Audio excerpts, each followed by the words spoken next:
शादी की पहली रात जब मैंने अपनी बीवी को देखा तो उसकी सांवली काली शक्ल देखकर मेरा दिल भर आया। मैं गुस्से में था और उसी वक्त उसे तलाक देने वाला था कि वह मेरे कदमों में गिर गई और रोते हुए बोली, आप चाहें तो दूसरी शादी कर लीजिए, लेकिन मुझे इस घर में रहने दीजिए। मैं किसी कोने में पड़ी रहूंगी, बस इस छत से महरूम मत कीजिए। उस वक्त मैंने फैसला किया कि एक हसीन लड़की से निकाह करूंगा और उसे इस घर में ले आऊंगा। मेरी पहली बीवी फिर एक नौकरानी की तरह उसकी खिदमत करने लगी। घर के सब लोग खुश थे क्योंकि उन्हें मुफ्त की एक नौकरानी मिल गई थी। लेकिन एक रात मुझ पर ऐसा इंकिशाफ हुआ कि मेरी रूह कांप गई। मैं घर के बाहर खड़ा था, अंदर जाने की हिम्मत नहीं हो रही थी। मैंने कांपते हाथों से दरवाजा खोला और जो मंजर मेरी आंखों के सामने था उसने मेरे पांवों तले जमीन खींच ली। सर्दी के बावजूद पसीना माथे से बह रहा था, आंसू थमने का नाम नहीं ले रहे थे।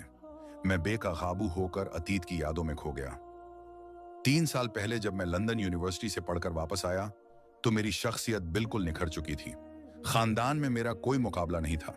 यहाँ के लड़के तो छोटी उम्र में ही वर्कशॉपों या दुकानों पर बिठा दिए जाते थे, मगर मेरे वालिदैन ने दिन रात मेहनत करके मुझे लंदन भेजा था और मैं खुद को हवा में उड़ता हुआ महसूस करता था। मैं बहुत ही लायक और काबिल था, इसलिए जल्दी ही स्कॉलरशिप हासिल कर ली। 4 साल लंदन में पढ़कर जब लौटा तो मैं पूरी तरह बदल चुका था।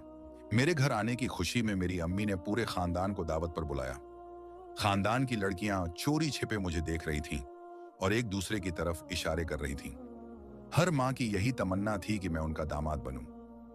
ये ख्याल मेरे अंदर एक अजीब सा गुरूर भर गया। मैं हवा में उड़ने लगा, और उड़ूं भी क्यों ना।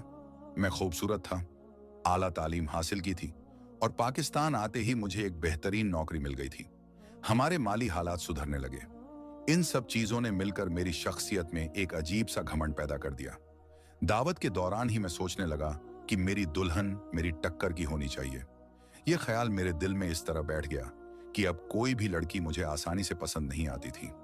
मैं हर लड़की को अपने मापदंड पर परखता था। दावत खत्म हुई तो मेरी अम्मी बहुत खुश थी। वो बार बार मेरी बधाइयां ले रही थी। पहले इस खानदान के लोगों ने मुझे कभी मुंह नहीं लगाया था, और आज मेरा बेटा आला तालीम लेकर लौटा है तो देखो, सब मेरे आगे पीछे घूम रहे हैं, अम्मी फख्र से कह रही थी। मैं मुस्कुरा दिया तो वो अब्बा के पास जाकर बैठ गई और किसी रिश्तेदार के बारे में बताने लगी जिन्होंने मुझे अपनी बेटी देने की बात की थी। अम्मी की बात सुनकर मुझे गुस्सा आ गया। मैंने कहा, अम्मी, मेरे लिए लड़की ढूंढने की कोई जरूरत नहीं है, शादी मैं अपनी मर्जी से करूंगा। मेरी बात सुनकर अम्मी का चेहरा उतर गया। वो सख्त लहजे में बोली, खबरदार, जो ऐसी बात मुंह से निकाली, शादी में